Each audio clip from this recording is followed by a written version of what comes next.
Finally, we get ourselves a TV movie. Not only is it a TV movie, it's a mockbuster. Not only is it a mockbuster, it's a mockbuster that is 7 years late. No, it makes a lot of sense to make a mockbuster after all the hype and relevance has died down. Films like Tornado, released in 1996, 2 years after Twister? That makes no sense. Night of the Twisters, released the same year, are all working the wrong formula. Atomic Twister, released in 2002, had the right idea but pulled the trigger a little too fast.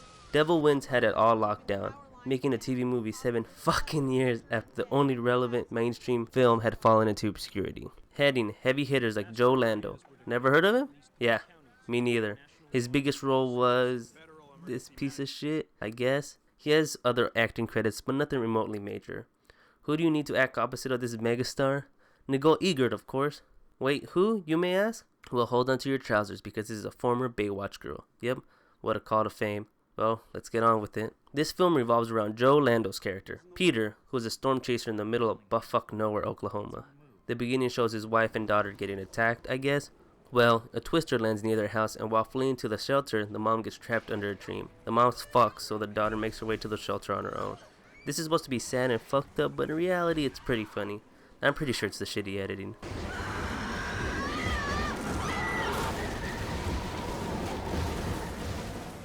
We get an interlude of news coverage that explains the devastation that was caused by the storm. We jump to Portland, Oregon, where Peter has become a cop. We get a shitty chase scene that's supposed to make Peter look badass, but ends up doing the opposite.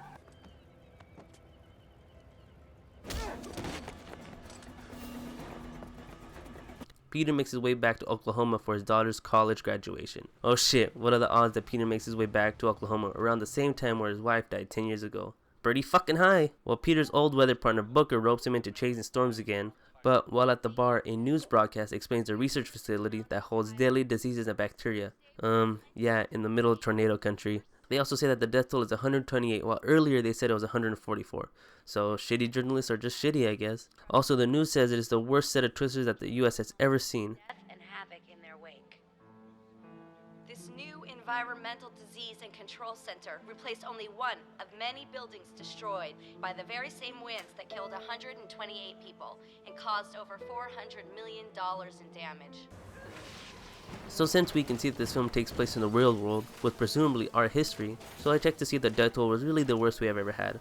Of course, dating to the year of the film, 2003. Well, I'm back, and that is completely horseshit.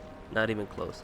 Just keeping it to the US, the deadliest twisters are close to 5 times what the movie claims is the worst.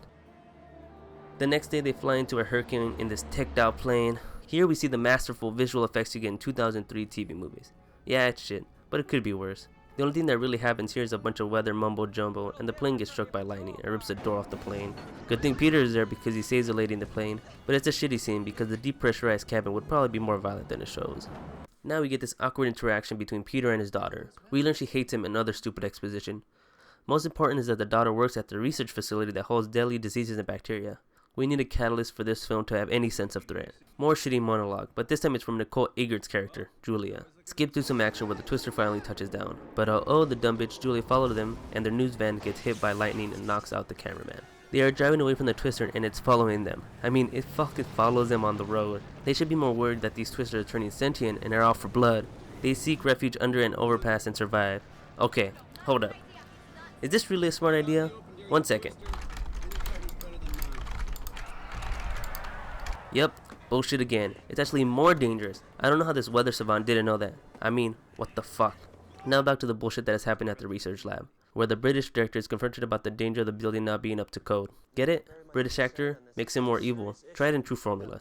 This scene really highlights how terrible all the acting is. You are overreacting. Overreacting? If this building's compromised, the infectious diseases that could be released will have a devastating effect. I know it's a TV movie, but there has to be some sort of standard. Peter and Julia have dinner and have some terrible dialogue that can be summed up with this line. You ever been shot? Yeah. Really?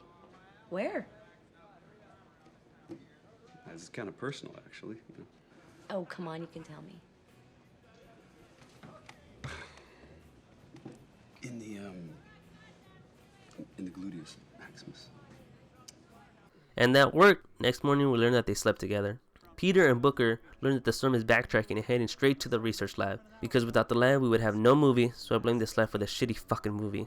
Peter calls her daughter to warn her, and oh no again, there are children at the lab on a field trip? This is meant to raise the stakes, but it's just lazy. It doesn't matter anyways. They leave almost immediately. The building is evacuated, but the dumbasses don't have a protocol for this scenario because they leave all the deadly shit out.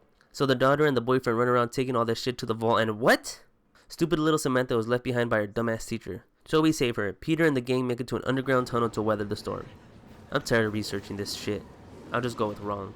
Then the film ends really abruptly, but I'm not complaining because it's over. I know that this film isn't a masterpiece, but it has to make some sort of effort to be good or stimulating, which it's neither. The acting is stale and wooden, no one is likable, and its final act that is supposed to be suspenseful, with all the children and the grandma not answering the phone, was quite the opposite. This film is far, far away from being scientifically accurate. It's not that hard to fact check, but it sums up the film very well. Lazy. I give this film 2 out of 10.